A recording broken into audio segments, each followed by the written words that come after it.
Hello and welcome to the second episode of the China Unraveled podcast, your unfiltered source for what's going on inside China and what it means for the world. I'm your host, Jason Sheftel, and I also used to believe the China story we've all been told.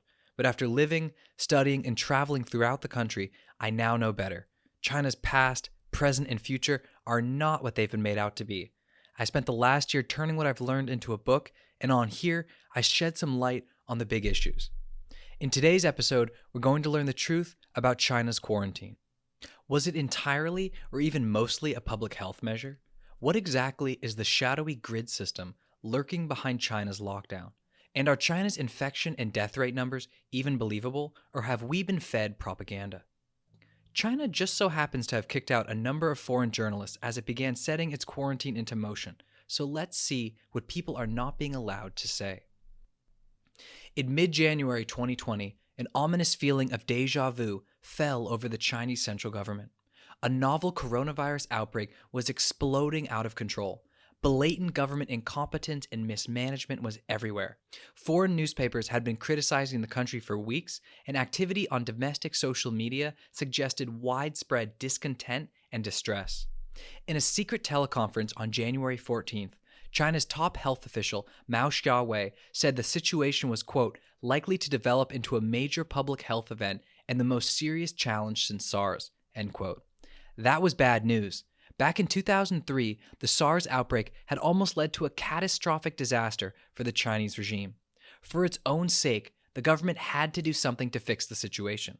And to China's rulers, fixing the situation means more than just preventing the epidemic from getting even worse. It also means regaining control of the narrative. The Chinese regime knew the time had come. It was time for the Communist Party to become China's hero and savior once more. In other words, it was propaganda time. In the West, we sometimes think propaganda is about words, but the greatest propaganda comes from actions.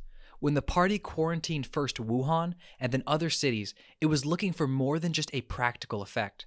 Within days of January 23rd, 40 million, 80 million, and then over 700 million people were placed in lockdown. It was insane government action, far larger than any sanitary cordon or quarantine in world history. And the party knows the power of dazzling China-scale mass action. It also hoped it would be enough to leave the Chinese people and the world blinded by the light and squinting to see what was really going on. When it was first announced, the quarantine sounded inconceivable to Western ears, but in China, it was less unexpected. The Chinese government has been preparing to conduct an internal operation like this for a very long time, but its preparations were not primarily for a disease outbreak. In China, a quarantine is a specific instance of the broader concept of population control. The nature and purpose of population control in China is much more expansive than anything ever imagined in the West. Here's what I mean. In 2015, China finally rolled out a grand scheme it calls grid-style social management. Under this system, every speck of countryside and urban land in China is subdivided down into small cells. Each cell is overseen by the communist version of a neighborhood watchman, part informant and part overseer. These overseers wear red armbands, monitor all households in their cells, and collect information on the location, movement, purchases, health indicators, and other activities of its residents. Each subcontroller reports to a subcontroller of a slightly larger section of the grid. This subcontroller reports up to the controller of an even larger section of the grid, and so on up to the top. This is the modern version of a social monitoring and population control system first pioneered over 2,300 years ago, before the formation of the Qin dynasty. The Communist Party has just added in artificial intelligence, location tracking, biometric data, and all the other high-tech tools of the industrial and information eras to give it the power to track the location and behavior of its population as never before. But why does all of this exist?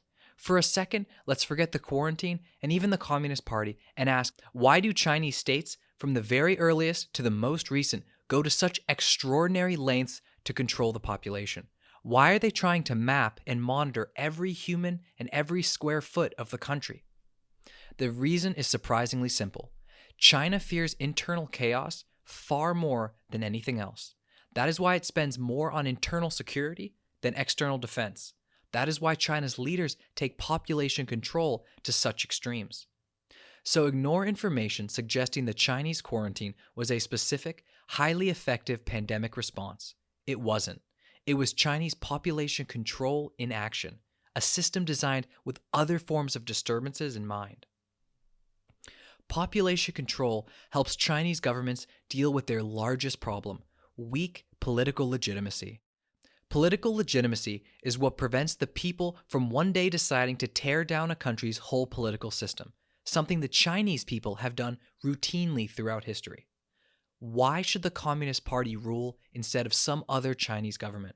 Why this style of government? Why this ruling group? Questions like these haunt the party because it knows its answers are bad and getting worse.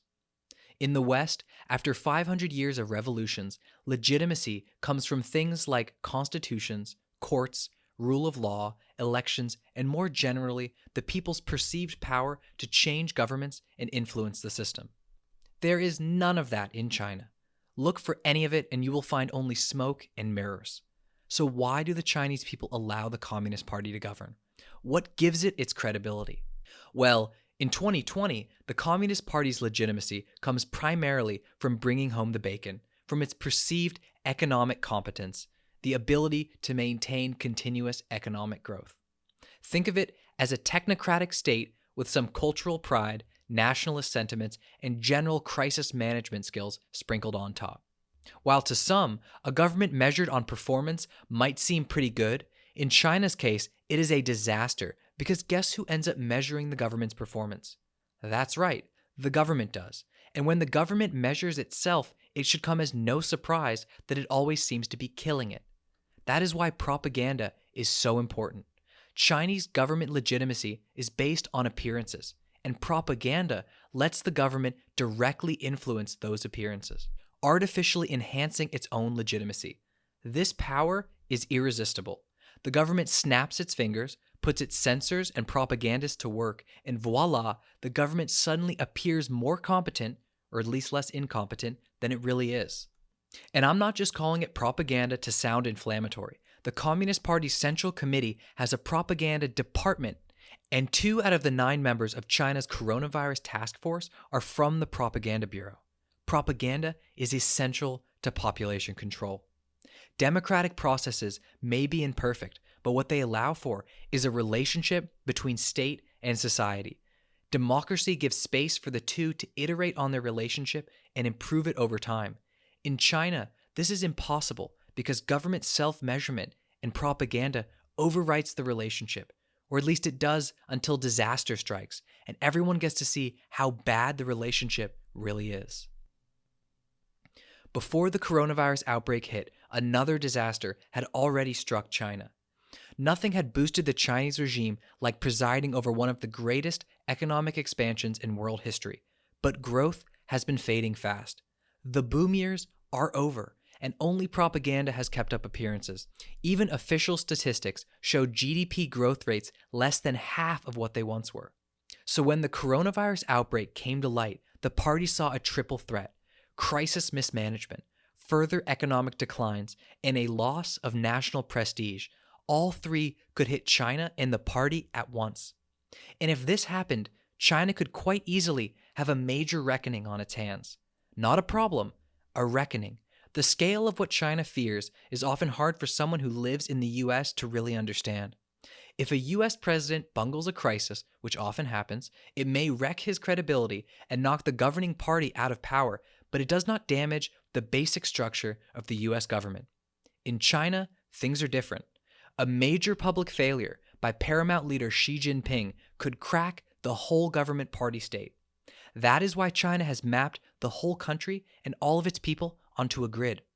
That is why China organized history's largest quarantine and then used propaganda to try and turn it into the greatest show on earth. Let's not forget how shocked the rest of the world was at the start of China's quarantine. In late January 2020, The Atlantic published an article asking whether it was even ethical. Before the virus went global, people around the world thought China's actions barbaric and inhumane.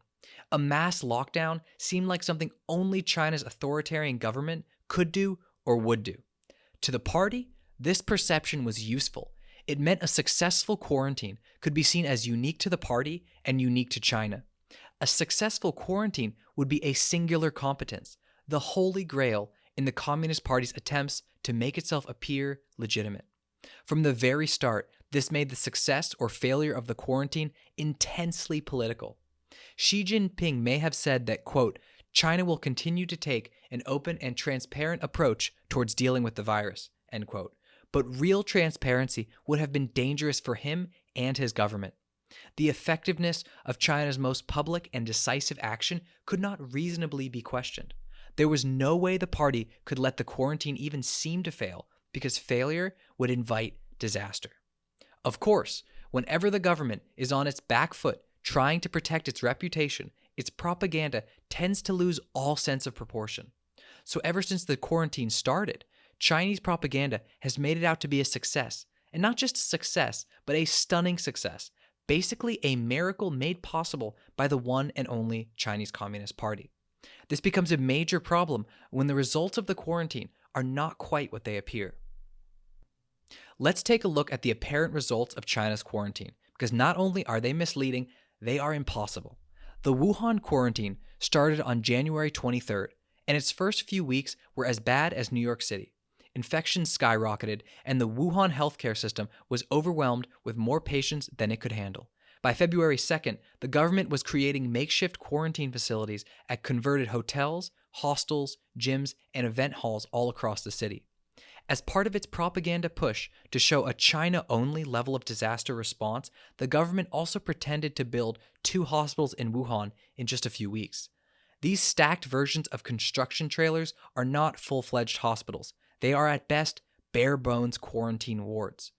And regardless, this is not where to look to see the core of China's response to the virus. The true essence of the Chinese response was the activation of the grid. Hundreds of thousands of grid workers and managers were called up.